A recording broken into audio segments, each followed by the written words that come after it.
आज मैं आप लोगों को प्रकाश का परावर्तन के बारे में बताऊंगा। चलिए शुरू करते हैं। लेकिन सबसे पहले आपको समझना है कि प्रश्न किस तरीके से दिया हुआ रहेगा। प्रकाश का परावर्तन क्या है, प्रकाश का परावर्तन के नियम को लिखे, इस तरह का प्रश्न दिया हुआ रहेगा। या ऑब्जेक्टिव में रहेगा प्रकाश का परावर्तन का कितना नियम होता है, इस तरह का प्रश्न आपको देखने को मिलेगा और इसी तरह का प्रश्न एग्जाम में पूछा जाता है। तो आप समझने का प्रयास करिए। प्रकाश का परावर्तन किसे कहते हैं?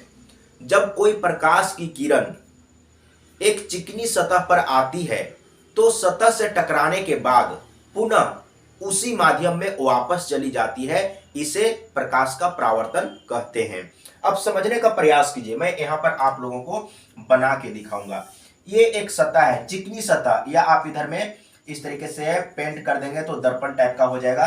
तो दर्पण तो चिकना ही होता है ना। ये क्या है? एक चिकनी सतह है, समतल सतह है या चिकनी सतह है। ठीक है, तो मैंने क्या बोला, एक प्रकाश की किरण चिकनी सतह पर आती है ना, तो टकराने के बाद पुनः उसी माध्यम में वापस चली जाती है। ये क्या है?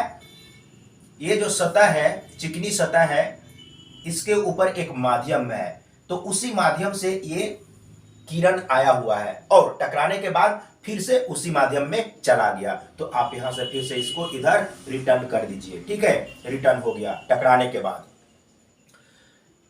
ये क्या है? आपतित किरण और ये है परावर्तित किरण। ये आपतित किरण है, तो जहां पर आया है, जिस बिंदु पर आया है उसको बोलते हैं आपतन बिंदु।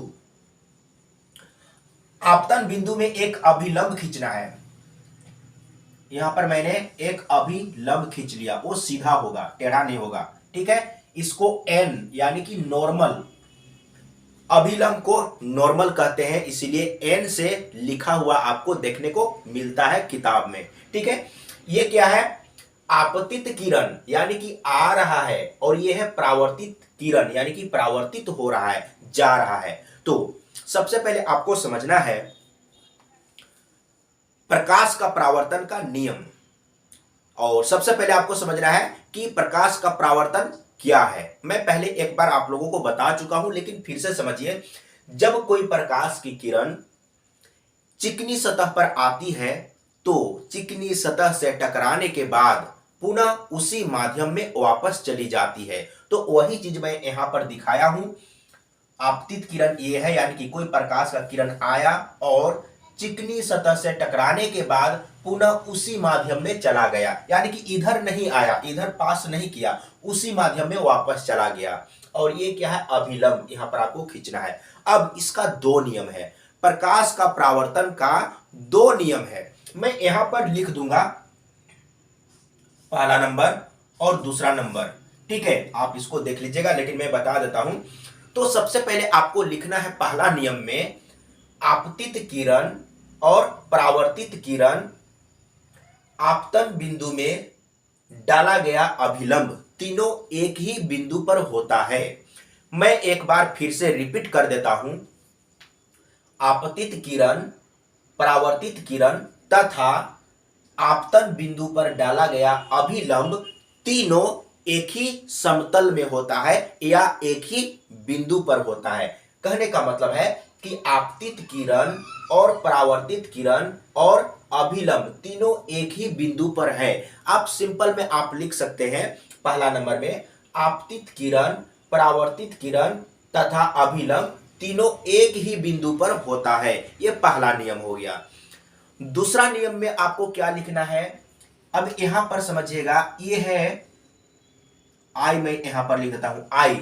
आई का मतलब इंसिडेंट एंगल, यानी कि ये आपतित किरण है ना, तो ये आपतन कोण है, और ये परावर्तित किरण है तो ये परावर्तन कोण है। ठीक है, तो आपतन कोण और परावर्तन कोण दोनों बराबर होता है।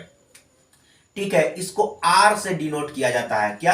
आर। और मैं यहां पर आई आप लोगों को दिखाई नहीं दे रहा होगा, तो इसको मैं मिटा के लिख देता हूं थोड़ा सा बड़ा। ठीक ना, ये क्या है? आई। आई का मतलब इंसिडेंट एंगल, और ये परावर्त। आप हिंदी में समझिए, ये आपतन कोण और ये परावर्तन कोण, आपतन कोण और परावर्तन कोण दोनों बराबर होता है, तो दूसरा नंबर में लिख देना है।